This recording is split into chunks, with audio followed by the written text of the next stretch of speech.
renomado em todo o mundo, mais influente, e eles investem nessa definição aqui. Isso aqui foi retirado de um documento deles, falando que as agências governamentais, as organizações médicas americanas, elas concordam que as definições científica e legal de gravidez são uma. A gravidez começa com a implantação de um óvulo fertilizado no revestimento do útero. Vocês conseguem entender a diferença? Aqui eles estão falando que a gravidez não começa ali na fertilização, como nós vimos, mas ela começa na implantação daquele embriãozinho, ali por volta do 6º, 7º dia, no útero da mulher. E é interessante também que eles fizeram uma pesquisa em 2012 com 1.800 ginecologistas, lá dos Estados Unidos. Essa amostra é uma amostra representativa, estatisticamente, e eles acharam que 57% dos ginecologistas de lá acreditam que a vida começa, na verdade, na concepção. Então, nem eles estão acreditando muito na definição do próprio colégio americano. 28% concordam com a definição deles e 16% estão incertos. Pode passar. Mas aí a gente precisa se perguntar o que a nossa Bíblia fala sobre isso. E aí, para não discriminar contra aqueles que só têm a Bíblia no iPhone, né? Tá o iPhone aí para vocês. Pode passar? Vamos ver o que a Bíblia fala, então? Esse texto aí, ele está falando do momento logo depois de Maria ter recebido a notícia de que seria a mãe do Salvador. E aí, logo depois dela receber essa notícia, ela se dispôs a ir visitar a sua parente, Isabel, que estava grávida de João Batista. Muito bem. Aqui, quando elas se encontraram, ouvindo esta saudação de Maria, a criança lhe estremeceu no ventre. Então Isabel ficou possuída do Espírito Santo e exclamou em alta voz: Bendita és tu entre as mulheres, e bendito o fruto do teu ventre. E de onde me provém que me venha visitar a mãe do meu Senhor? Pois logo que me chegou aos ouvidos a voz da tua saudação, a criança estremeceu de alegria dentro de mim. Bem-aventurada que creu, porque serão cumpridas as palavras que lhe foram ditas da parte do Senhor. O que a Bíblia está falando aqui? A Bíblia está dando uma dica para a gente. Ela está mostrando aqui que João Batista reagiu ao Senhor Jesus Cristo no útero de sua mãe Maria, quando ele ainda não tinha, provavelmente, nem completado o seu processo de implantação, tá certo? Considerando que a viagem da cidade onde Maria estava até essa cidade de Judá demoraria aí por volta de 10 a 12 dias, então esse processo ainda estava inacabado. Mas aqui a gente vê que João Batista reagiu à presença do próprio Senhor Jesus no útero de Maria. Mas existe uma outra dica que existe na Bíblia ainda. Existem outras, mas eu selecionei apenas essas duas. Lá no Salmo 139, ele fala: Os teus olhos me viram a substância ainda informe, e no teu livro foram escritos todos os meus dias, cada um deles escrito e determinado, quando nenhum deles havia ainda. Então, aqui mais um indício de que, mesmo quando nós éramos substância ainda informe, sem forma nenhuma, indefinidos, nós já éramos reputados como seres humanos pelo Senhor. E Ele já conhecia, de fato, cada um dos nossos dias. Gente, tudo bem. Eu assumo que isso aqui não está realmente selando a questão se a vida começa na implantação ou na fertilização. Mas, de fato, se a gente parar para pensar por que eles entendem que a vida começa na implantação e não na fertilização, a gente vai ficar meio confuso. O principal argumento que eles dão é de que a implantação é o momento no qual começa a vida, porque muitas gravidezes simplesmente não vão ter sucesso nessa implantação e muitos bebês vão ser perdidos direto, sem implantar. E aí talvez a mulher nem perceba, porque simplesmente talvez demore aí 1, 2 dias para ela ter a menstruação, mas vai sair, não vai perceber nada. E então, muitas das vezes, isso aí pode acontecer sem que nós nem percebamos. Agora, por que a gente acha que a vida começa na fertilização? Primeiro porque é um ser completamente novo que está sendo formado ali. Quando você une metade da carga genética vinda do pai, metade da carga genética vinda da mãe, você está criando ali um ser humano completamente novo, completamente único no seu código genético. E, de fato, ele já começa a se multiplicar, já começa a se desenvolver. O mínimo que ele precisa é de condições adequadas para se desenvolver, que ele deve encontrar no útero da sua mãe, para continuar o seu desenvolvimento. E ele precisa dessa nutrição, mas, de fato, ele já é um ser humano em pleno desenvolvimento, como todos nós começamos aqui, uma única pequena célula que vai se tornar um ser humano plenamente formado. Pode passar? E aqui nós vamos ver alguns exemplos também de outras passagens que vão nortear a nossa discussão com alguns princípios que são relevantes. Vocês podem ler esse Salmo 100 aí, por favor, versículo 3, no 3, 1, 2, 3. Sabei que o Senhor é Deus, foi Ele quem nos fez e dele somos. Somos o seu povo e rebanho do seu pastoreio. Também Isaías 64:8 fala: Mas agora, ó Senhor, Tu és nosso Pai, nós somos o barro e Tu o nosso oleiro, e todos nós obra das Tuas mãos. Então aí falando que Deus é o Senhor da nossa vida. Desde o momento que nós existimos, passamos a existir, de fato, antes mesmo de nascermos, o Senhor já nos conhecia. Foi Ele quem nos fez, somos propriedade exclusiva de Deus.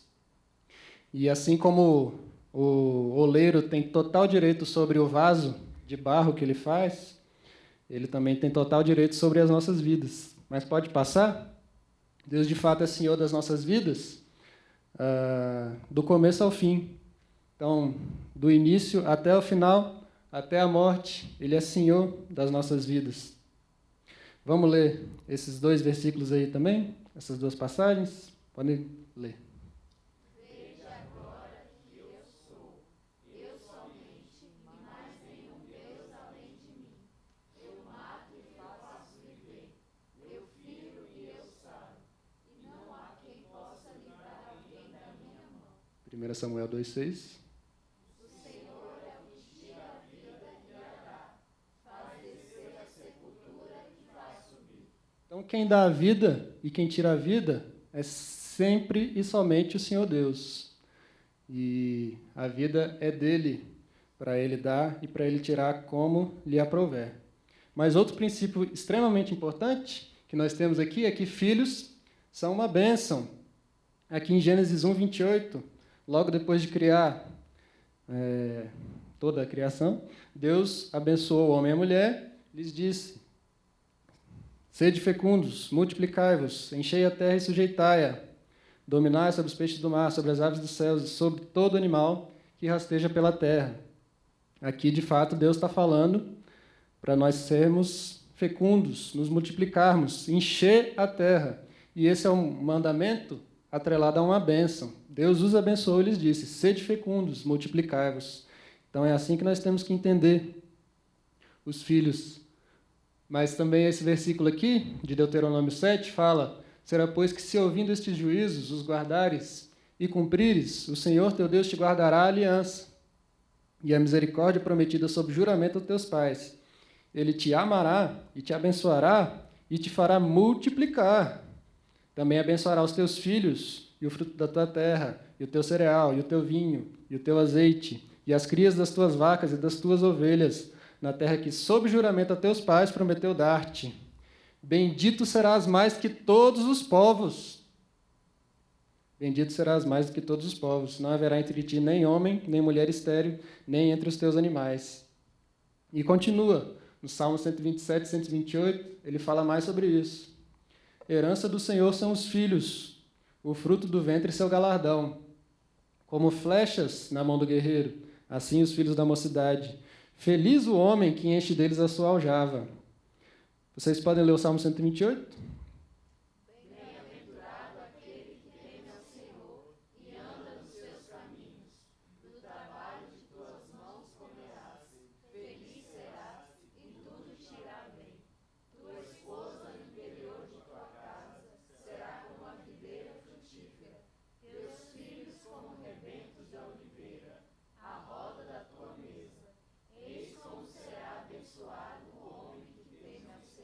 Eis como será abençoado o homem que teme ao Senhor.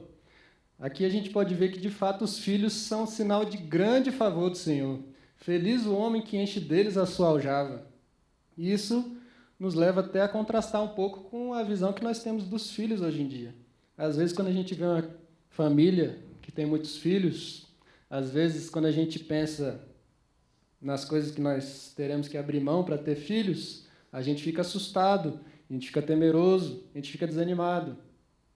Mas a visão da Bíblia é um pouco diferente disso, vocês não acham? A Bíblia coloca os filhos como grandes bênçãos, algo que nós devemos perseguir e não algo de que nós devemos fugir. Fica aí a reflexão. Mas a gente tem muita coisa para falar, então vamos seguir. Vamos começar a falar dos anticoncepcionais agora, né? Finalmente. E aqui vamos começar a falar da pílula. Vocês vão ver que eu vou dar bastante ênfase para a pílula. Vocês também vão entender depois por que eu vou falar mais da pílula do que todos os outros. E é aqui que o negócio começa a ficar quente. Então, a pílula, vou falar da pílula combinada, tá? Existem pílulas só de progesterona, existem pílulas combinadas que têm estrogênio e progesterona. Quais são os mecanismos de ação das pílulas? Vamos bater bastante nessa tecla. São 3 mecanismos de ação. Os contraceptivos orais combinados agem por supressão das gonadotrofinas. Gonadotrofinas são hormônios da hipófise que são secretados para regular o ciclo do ovário. Embora o mecanismo primário dessa ação seja inibição da ovulação, então, um primeiro mecanismo aí, inibição da ovulação. Segundo mecanismo, outras alterações incluem mudanças no muco cervical. Mudanças no muco cervical aumentando a dificuldade de entrada do esperma no útero. Terceiro mecanismo, no endométrio, reduz a probabilidade da implantação. Gente, isso aí foi tirado da bula do ciclo 21, que é um dos anticoncepcionais mais prescritos, é o anticoncepcional mais prescrito no SUS, e, de fato, é algo que deve nos botar para pensar um pouquinho. Vocês conseguem entender aqui? 3 mecanismos. Primeiro mecanismo, o principal, inibe a ovulação. Sem ovulação, não vai ter óvulo para o espermatozoide encontrar. Segundo mecanismo, mudança no muco, deixa o muco mais espesso, o espermatozoide não consegue nadar direitinho para encontrar o óvulo, mesmo que ele tenha sido, mesmo que a mulher tenha conseguido ovular, mesmo em uso da pílula. Agora, esse terceiro mecanismo aqui, gente, vocês conseguem entender o problema com ele? O que ele está falando aqui é que, se o primeiro mecanismo falhar, se o segundo mecanismo falhar, pode ser que o bebezinho não encontre o endométrio. O endométrio é a camada do útero que vai receber o embrião. Pode ser que ele não encontre um endométrio favorável para ele implantar, para ele começar a se desenvolver. Vamos passar aqui para ver que isso não é uma coisa isolada. E é interessante a gente pensar que mesmo na bula do remédio ele fala isso. Então não é uma coisa nem um pouco escondida isso, tá? Mas aqui nesse manual de anticoncepção da FEBRASGO é a Federação dos Ginecologistas e Obstetras do Brasil, ele fala aqui, né? Os contraceptivos orais combinados exercem sua ação contraceptiva por meio de influência no eixo neuroendócrino. Com isso, impedem que ocorra ovulação, o primeiro mecanismo. Por essa razão, são chamados de anovulatórios. Salvo esta razão, atuam por meio do progestágeno, e aí eu marquei o progestágeno porque, de fato, ele é o que vai trazer mais preocupação para nós. O outro mecanismo é o muco cervical, tornando impenetrável pelo espermatozoide, e no endométrio, tornando hipotrófico, sem condição de sofrer a implantação do embrião. Então, aqui, de novo, confirmando aquilo que a gente tinha falado. Pode ser que, se o primeiro e o segundo mecanismos falharem, tem o terceiro mecanismo aí para dar conta dessa gravidez. Pode passar. Aqui falando de um dos livros mais reconhecidos, renomados também na área da ginecologia, falando que os progestágenos inibem a ovulação pela supressão do LH, que é uma daquelas gonadotrofinas que a gente falou, espessando o muco cervical, um dos efeitos, e tornando o endométrio desfavorável para a implantação. Então, corroborando aquilo que a gente já tinha visto. Mas ainda tem mais. Livros de farmacologia agora, 2 livros muito renomados também na área da farmacologia, falando que os contraceptivos orais combinados, essa sigla aí é disso, têm efeitos no endométrio que diminuem a chance de fertilização e implantação.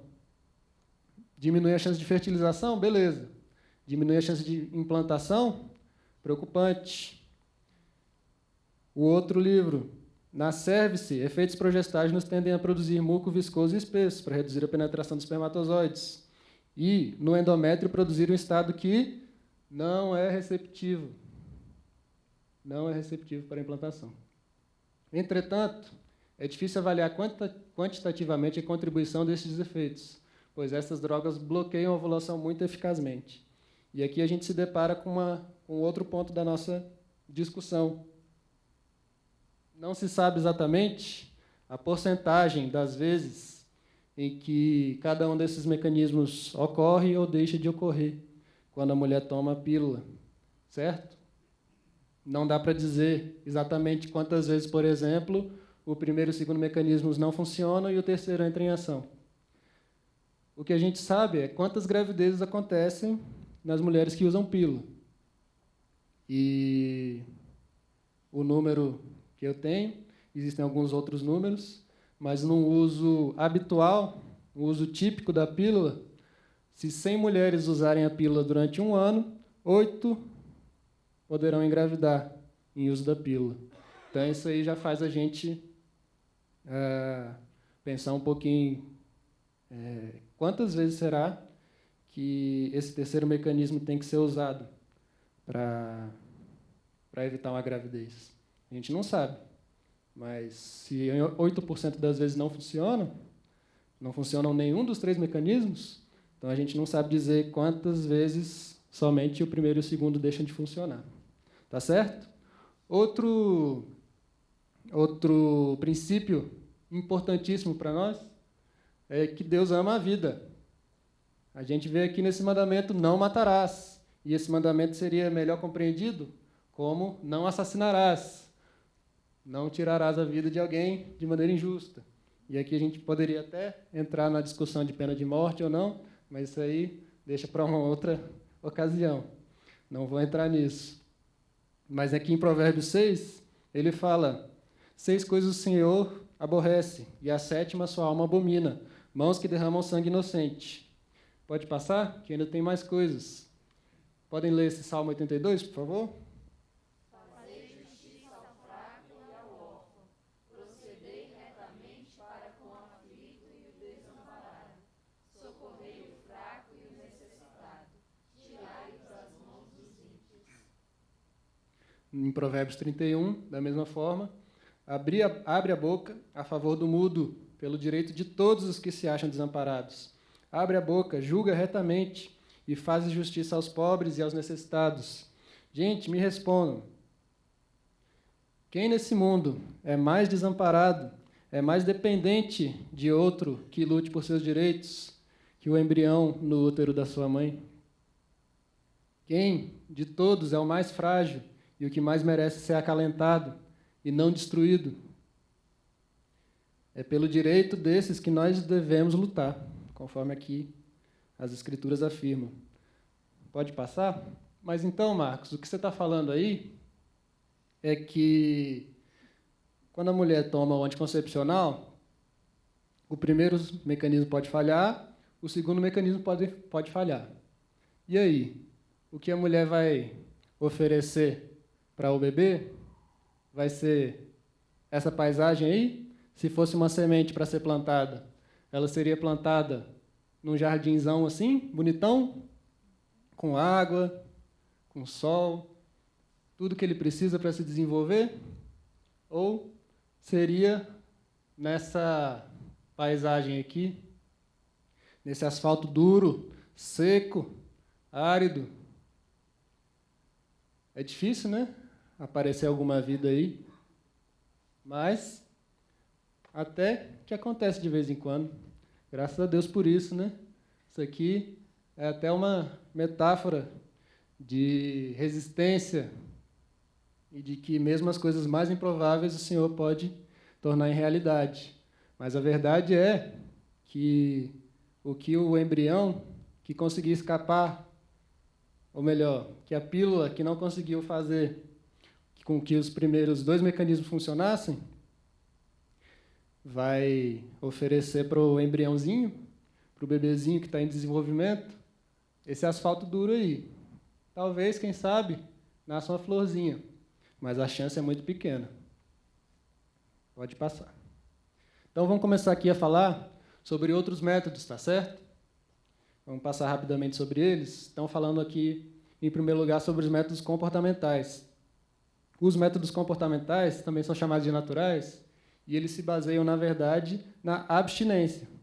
Então, o que eles vão promover é a identificação, por parte do casal, do período fértil da mulher, para que o casal evite relações nesse período fértil.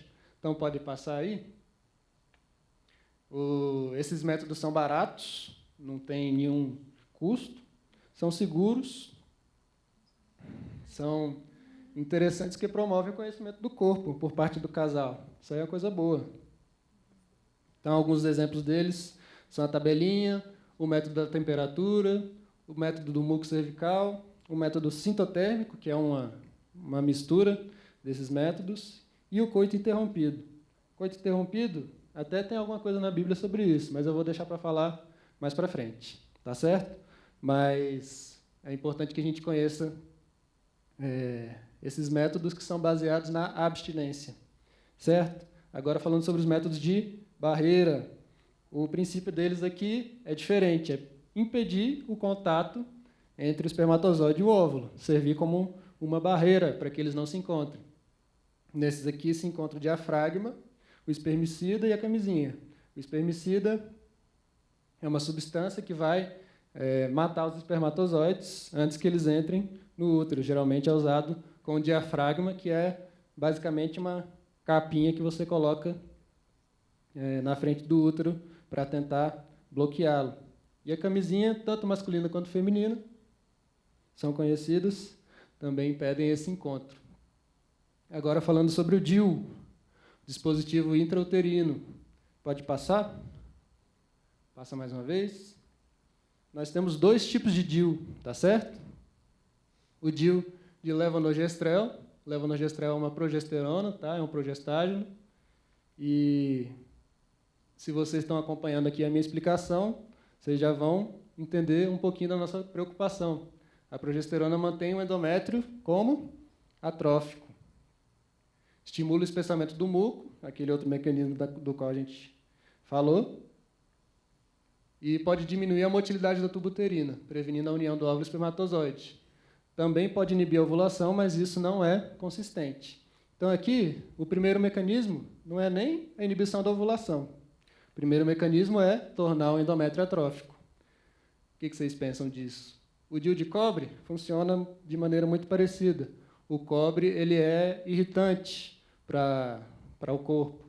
Então, você colocando ele dentro do útero, você vai provocar uma reação inflamatória intensa, que também não vai permitir a implantação do embrião. Tá certo? Aqui ele fala, em um improvável evento no qual a fertilização ocorra, as mesmas ações inflamatórias do útero são direcionadas também contra o blastocisto, contra aquela célulazinha, ou melhor, contra aquele embriãozinho que está se desenvolvendo. E, finalmente, o endométrio se torna hostil à implantação. Esse aí também é daquele livro de ginecologia que eu falei. E são várias fontes, na verdade, que falam essas coisas. Tá? Eu só trouxe uma porque, senão, não ia dar discussão. Os métodos hormonais, e aí são vários juntos, mini-pílula, que é a pílula só de progesterona. Os injetáveis pode ser de progesterona ou combinados. Os implantes, o anel vaginal, os adesivos, são todos métodos hormonais, tá? Basicamente, vão funcionar da mesma forma. Basicamente, vão funcionar igualzinho à pílula, com algumas variações, mas sempre vão ter a possibilidade do terceiro mecanismo da pílula ser deflagrado, de tornar o endométrio atrófico, alguns deles também como o primeiro mecanismo, assim como a gente viu no caso do DIU. A pílula do dia seguinte é um caso especial, porque ela tem alta concentração de hormônios, então seria basicamente tomar uma mega dose de pílula. Pode passar. É basicamente tomar uma mega dose de pílula e ela pode, de fato, prevenir a ocorrência da ovulação, tá? Mas vai interferir com o transporte do embrião para o útero ou inibir a implantação no endométrio. Então, basicamente, você vai tomar uma mega dose de pílula que vai funcionar como se fosse, de fato, uma grande dose de hormônio, mas o método funciona da mesma forma, tá? E aqui uma coisa interessante, que eu achei num jornal indiano, também tinha outras fontes, mas essa daí é a que ficou escrita da melhor forma, que ela fala que as pílulas de contracepção de emergência, a mesma coisa que pílula do dia seguinte, não interrompem uma gravidez estabelecida. Definida como? Definida por autoridades médicas como o FDA, NIH e a COG, aquela associação dos ginecologistas americanos. Como começando com a implantação. Dessa forma, não são consideradas abortivas. Então, é interessante que na faculdade a gente aprende que a pílula e esses outros métodos não são abortivos. Mas por que eles falam que não são abortivos? Porque eles estão considerando aquela definição lá, a definição de que a gravidez começa pela implantação. Então, a gente tem que ficar ligado com essas coisas. E muitos médicos até repetem essa informação de que não são abortivos, sem saber exatamente do que estão falando, e em quais pressupostos eles estão baseados, certo? E, por último, vamos falar aqui da vasectomia e da laqueadura. São dois métodos cirúrgicos, tá certo? A vasectomia vai cortar o ducto pelo qual os espermatozoides passam para sair pela uretra do homem, e a laqueadura vai cortar ali as tubas uterinas para prevenir que também haja esse encontro, tá certo? O que é especial neles é que eles são métodos considerados definitivos, tá certo? Embora até exista a possibilidade de reversão desses métodos, eles não devem ser considerados como tal, porque as cirurgias de reversão elas são bastante complicadas e não têm a taxa de sucesso muito grande. Então, pode ser que você tente reverter, mas não obtenha sucesso nisso. Então, elas devem ser consideradas, de fato, como definitivas. Então, aí a gente se depara com 5 níveis de controle.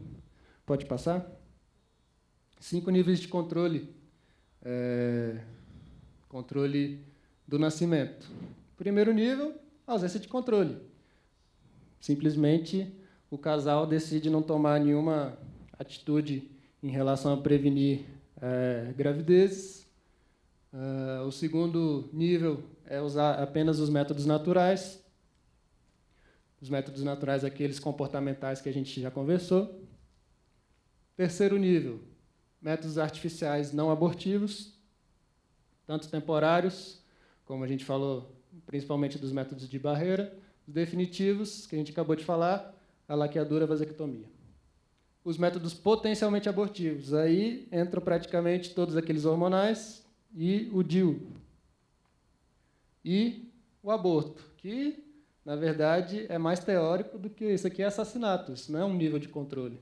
Se matar as pessoas fosse considerado uma forma de controle populacional, bom, só em, talvez, repúblicas de genocidas a gente vê isso, mas não onde as coisas funcionam como deveriam. E aí, Marcos, então você está falando que existe, de fato, esse risco da pílula levar à perda de uma vida, porque ela não consegue encontrar as condições adequadas para se desenvolver. É isso aí que você está falando, estou entendendo. Mas, Marcos, não dá para evitar todo risco na vida.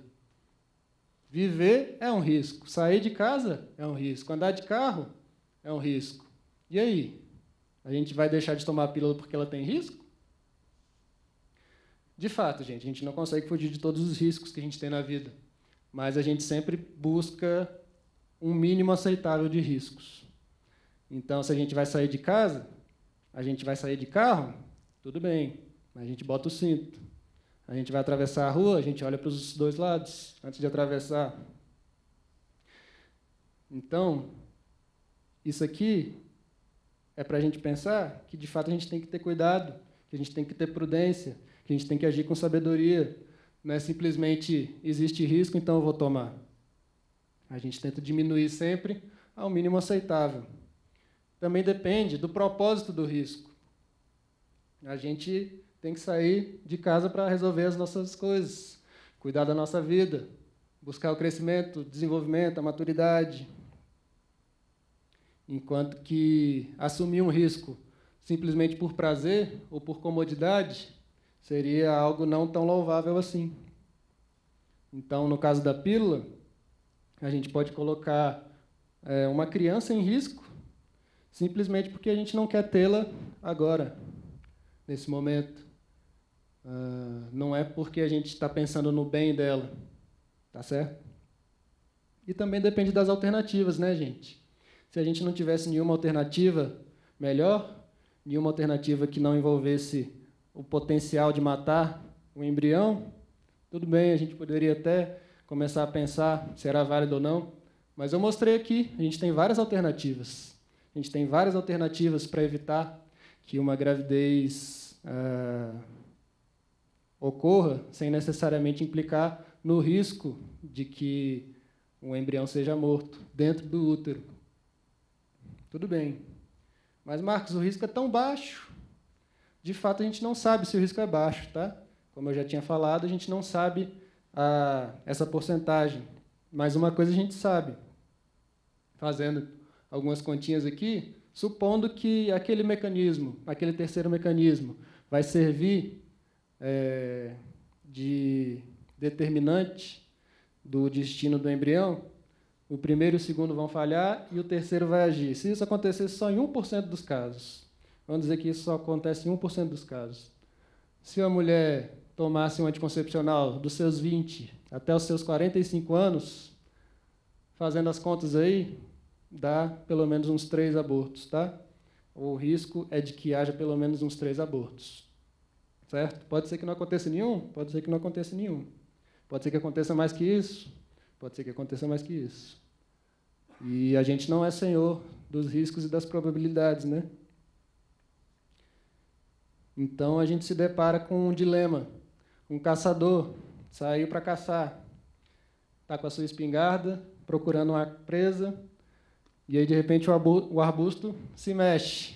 E aí, ele vira e atira? Pode ser o filhinho dele, que estava brincando. Pode ser qualquer pessoa. Pode ser um animal, pode ser um animal. Pode ser a presa que ele tanto estava querendo. Mas pode ser que não. E aí? A gente simplesmente, porque não sabe, a gente vai e atira? E seja lá o que Deus quiser? Não é assim que as coisas funcionam, né, gente? Vamos falar agora um pouco sobre os propósitos do sexo, tá certo? Entrar até na questão da origem dessa palestra aqui, né? Um dos propósitos do sexo é o propósito unitivo. Vocês podem ler aí, 1 Coríntios 6. Não sabeis que os vossos corpos são membros de Cristo? E eu, porventura, tomaria os membros de Cristo e os faria membros de meretriz? Absolutamente não.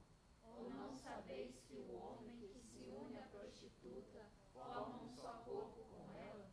Porque, como se diz, serão os dois uma só carne. Em Provérbios 5,18, falando também, seja bendito o teu manancial e alegra-te com a mulher da tua mocidade. Então aqui o primeiro versículo está fazendo alusão a Gênesis também, quando fala que o homem deixará seu pai e sua mãe, se unirá à sua mulher e os dois serão uma só carne. Fazendo alusão a essa grande união mística que ocorre entre o homem e a sua mulher. E aqui, de fato, Paulo está falando que, da mesma forma que alguém que tem uma relação com a meretriz, com a prostituta, se une a ela mesmo assim, da mesma forma o homem e a mulher no casamento se unem. Então, de fato, o sexo tem esse propósito de união, promover essa união. E essa união envolve também prazer, alegria. Seja bendito teu manancial e alegra-te com a mulher da tua mocidade. Mas vamos ver outro propósito do sexo. O propósito sacramental, muito ligado a esse primeiro propósito que nós vimos. Esse versículo aí, podem ler. Eis porque deixará o homem a seu pai e a sua mãe, e se unirá à sua mulher, e se tornarão os dois uma só carne. Grande é este mistério, mas eu me refiro a Cristo e à Igreja. Gente, vocês percebem que essa união mística que existe entre o homem e a mulher, é a representação de uma união ainda maior, ainda mais gloriosa, ainda mais perfeita, ainda mais digna de louvor, que é a união de Cristo com a sua noiva. Cristo virá, voltará para se unir com a sua noiva. E o sexo nada mais, nada menos é do que uma representação dessa união. Isso aí só nos faz pensar em como é glorioso, como será gloriosa essa união, como vai ser intenso o amor, como é intenso o amor que Cristo tem por nós, quando nós consideramos que o sexo é uma representação desse amor que Deus tem por nós. Isso é muito bom. Mas o terceiro propósito do sexo é o propósito procriativo. O propósito procriativo está lá, dentre outras passagens, em Gênesis 1, de 26 a 28. Podem ler, por favor.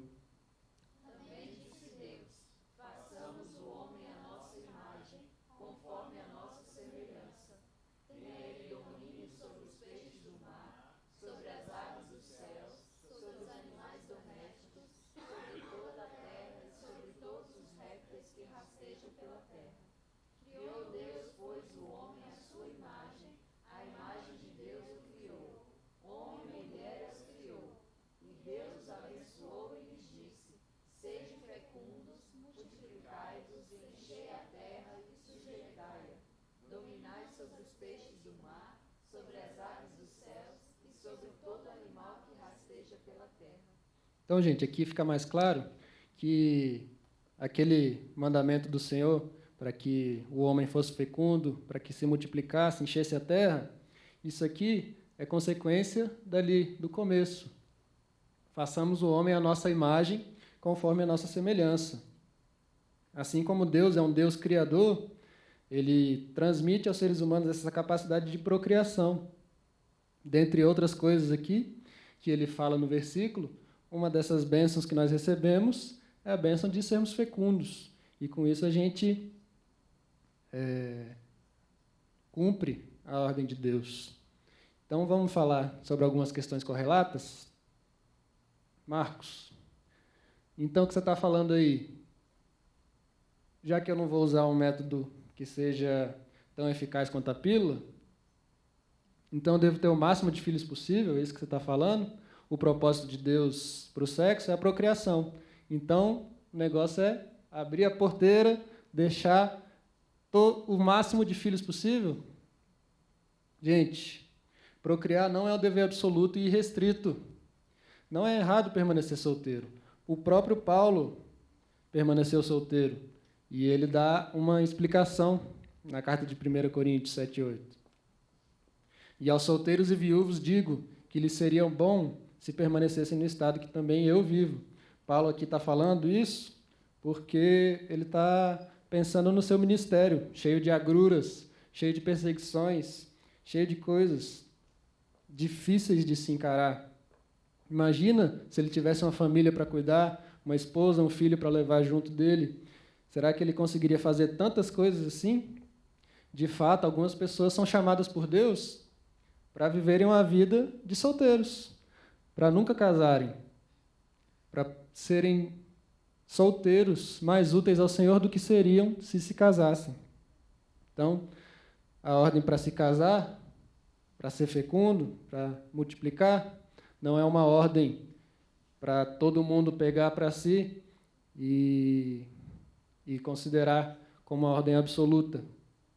De fato, o próprio Senhor Jesus nunca se casou. Mas outras bênçãos também não devem ser perseguidas sem limites. Em Provérbios 18:22 fala que o que acha uma esposa, acha o bem, e alcançou a benevolência do Senhor. E aí, vamos correr atrás de várias mulheres, então? Se uma mulher é uma bênção, 2 mulheres é bênção dobrada, 3 mulheres é bênção triplicada. É assim que funciona, gente? Não, né? De fato, o homem deve ter cada um a sua própria mulher. Mas a comida, as vestes, também são bênçãos. Lá em Mateus 6 a gente lê um pouquinho sobre isso.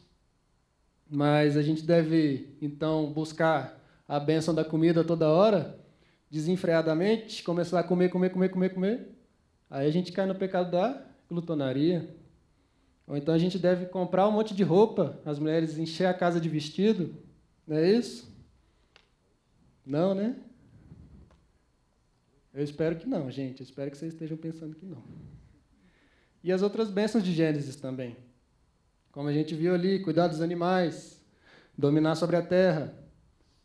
E aí? Quer dizer que, então, se a terra é dada por Deus como uma bênção para mim, então eu vou agora demarcar uma terra e vou até o infinito para demarcá-la. Quanto mais terra, mais bênção. E é isso aí que eu vou fazer. Você vai rodar o mundo inteiro até você conseguir marcar a sua terra. Depois não vai conseguir tomar conta dela. Vamos passar? Tem mais coisas aqui para a gente falar? Quem crê em Deus, deixa que Ele determine o tamanho da família sem interferências. É isso aí que a gente tem que pensar? Isso aqui está baseado num pressuposto de que o que acontece naturalmente é o jeito de Deus agir. Então, se o homem tem alguma interferência, já não é mais o jeito de Deus. Deus já não está mais completamente 100% ali na jogada. É assim que a gente tem que pensar, gente? Também não, né? Também não.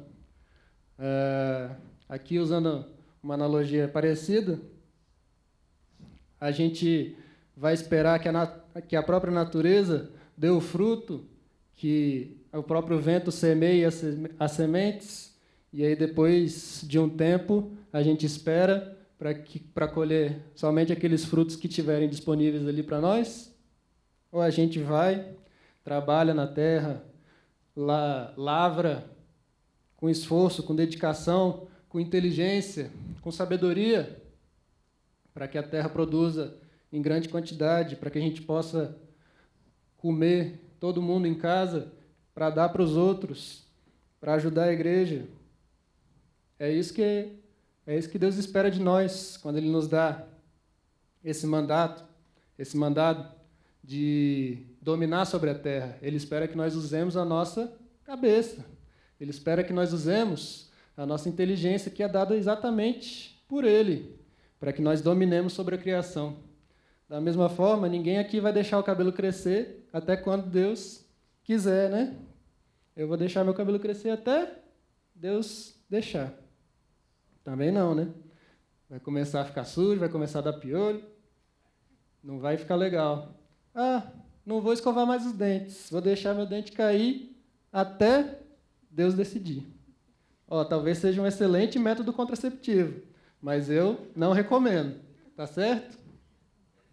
Mas Deus proverá, Marcos. Deus está no controle de tudo. Se eu tiver 20 filhos, se eu tiver 30 filhos, Deus vai cuidar.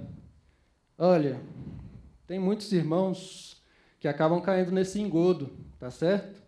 Eles falam, e talvez em outras denominações seja mais comum, né? Coloca aqui todo o seu dinheiro e Deus vai dobrar. Coloca aqui todo o seu dinheiro e Deus vai te ajudar, vai te recompensar. Não é isso que a gente vê na Bíblia, não é esse o padrão. A gente não deve viver de maneira irresponsável, gente. Principalmente por isso aqui que a gente lê em 1 Timóteo. Ora, se alguém não tem cuidado dos seus, e especialmente dos da própria casa, tem negado a fé, e é pior do que o descrente. De fato, a gente tem que ser liberal com as nossas posses, com o nosso dinheiro, com os nossos dons, mas não é para a gente usar isso de maneira irresponsável, para a gente largar tudo na mão de Deus e Ele que se vire. Não, Ele espera de nós que nós assumamos o controle das coisas e cuidemos para que todo mundo tenha o seu próprio pão e, no que depender de nós, que nós nos esforcemos. Gente, eu queria terminar aqui com uma palavra de esperança para quem, na verdade, já usou a pílula, para aqueles casais que já usaram a pílula e acabaram aqui convictos de que talvez tenham corrido esse risco de colocar em risco a vida do próprio filho, tá certo? Lá em Levítico, Deus faz provisão para algo muito interessante. Quando alguém cometer ofensa e pecar por ignorância. Gente, a gente às vezes peca sem saber que está pecando. Às vezes a gente peca e faz algo errado, mesmo que não saiba. De fato, se alguém argumentar que não sabia que uma lei existia, e aí pedir perdão para o juiz por causa disso, o juiz vai falar: o problema é seu, que você não sabia. A lei está aí e a lei tem que ser cumprida.